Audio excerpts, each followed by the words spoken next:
بسم اللہ الرحمن الرحیم۔ حضرت خضر علیہ السلام کا ایک واقعہ۔ ایک مرتبہ حضرت خضر علیہ السلام دریا کے کنارے بیٹھے تھے۔ اتنے میں کسی سائل نے آ کر ان سے سوال کیا کہ میں آپ سے اللہ کے واسطے سوال کرتا ہوں، مجھے عنایت فرمائیے۔ یہ سن کر حضرت خضر علیہ السلام پر بے ہوشی طاری ہو گئی۔ جب کچھ ہوش آیا تو فرمانے لگے، بھائی میں تو صرف اپنی جان اور مال کا مالک ہوں، تم نے مجھ سے اللہ کے واسطے سوال کیا ہے، لہٰذا میں اپنی جان اور ذات تمہارے حوالے کرتا ہوں، تم جس طرح چاہو اس کو استعمال میں لاؤ، بازار میں فروخت کر کے اس کی قیمت سے فائدہ اٹھاؤ۔ چنانچہ سائل ان کو بازار لے گیا اور ایک شخص سیمہ بند رقم کے ہاتھ ان کو فروخت کر دیا۔ یہ خریدار ان کو اپنے گھر لے گیا جس کی پشت پر اس کا ایک باغ تھا۔ چنانچہ سیمہ نے حضرت خضر علیہ السلام کو ایک کدال دے کر کہا، اس سامنے والے پہاڑ جو 3 مربع میل رقبہ میں واقع تھا، مٹی کاٹ کر باغ میں ڈالتے رہیں۔ اور یہ حکم دے کر سیمہ اپنی کسی ضرورت سے کہیں چلا گیا اور حضرت خضر علیہ السلام اس پہاڑ سے مٹی کاٹ کر باغ میں ڈالنے لگے۔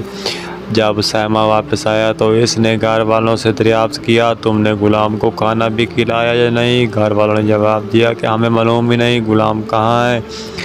یہ سن کر جب سیمہ خود کھانا لے کر باغ میں آیا تو اس نے دیکھا کہ وہ غلام یعنی حضرت خضر علیہ السلام تمام پہاڑ کی مٹی کاٹ ڈال چکے تھے اور اپنے کام سے فارغ ہو کر اپنی مولا حقیقی کی عبادت میں مصروف تھے۔ یہ دیکھ کر سیمہ کو بڑا تعجب ہوا اور اس نے دریافت کیا، یہ تو بتائیے کہ آپ کون ہیں؟ یہ بات سن کر حضرت خضر علیہ السلام پر کچھ بے ہوشی سی طاری ہو گئی اور پھر افاقہ ہونے پر انہیں فرمایا کہ بھائی میں خضر ہوں، جس کو سن کر سیمہ کے ہوش اڑ گئے کہ تو نے یہ کیا کیا، ان کو غلام بنا کر ایسے کام پر لگایا، یہ تو انتہائی گستاخی ہوئی۔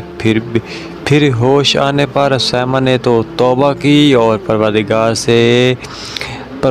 سے عذر خواہی کے ساتھ حضرت خضر علیہ السلام کو آزاد کر دیا اور جناب باری میں عرض کیا، العالمین مجھ سے اس کا مواخذہ نہ فرمائیے کیونکہ ان کو جانتا نہیں تھا۔ اس کے بعد حضرت خضر علیہ السلام نے دعا فرمائی اور سجدہ شکر بجا لائے کہ اے میرے پروردگار، میں تیرے ہی حق میں غلام بنا اور تیرے ہی حق میں آزاد ہوا، اس پر تیرا شکر گزار ہوں۔ بعد ازاں واپسی کی اجازت لے کر جب دریا پر واپس آیا، دیکھا ایک شخص کھڑا دعا مانگ رہا ہے کہ اے میرے رب، حضرت خضر علیہ السلام کو غلامی سے رہائی عطا فرما، ان کی دعا قبول فرما لے۔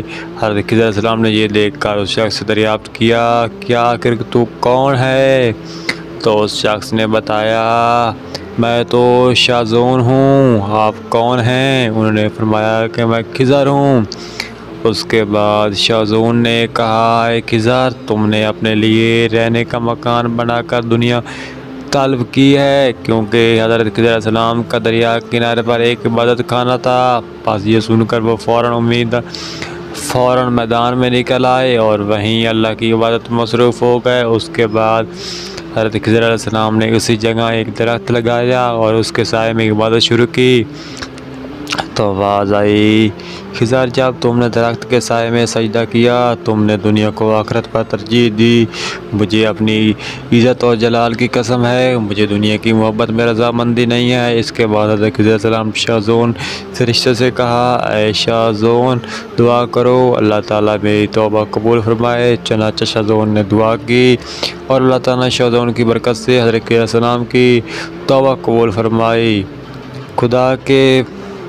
خدا کے برگزیدہ بندے اسی حالت میں راضی رہتے ہیں جو اللہ کو منظور ہو۔ بے شک ہماری فلاح بھی اسی میں ہے کہ زندگی کے ہر موڑ پر آنے والے ہر پیش و خم ہم راضی برضا رہے، اللہ تعالیٰ کی چاہت کو سامنے رکھ کر زندگی گزارے۔ دعا ہے کہ اللہ تعالیٰ ہمیں اس واقعے سے سبق حاصل کر کے نیک بننے کی توفیق عطا فرمائے، آمین یا رب العالمین۔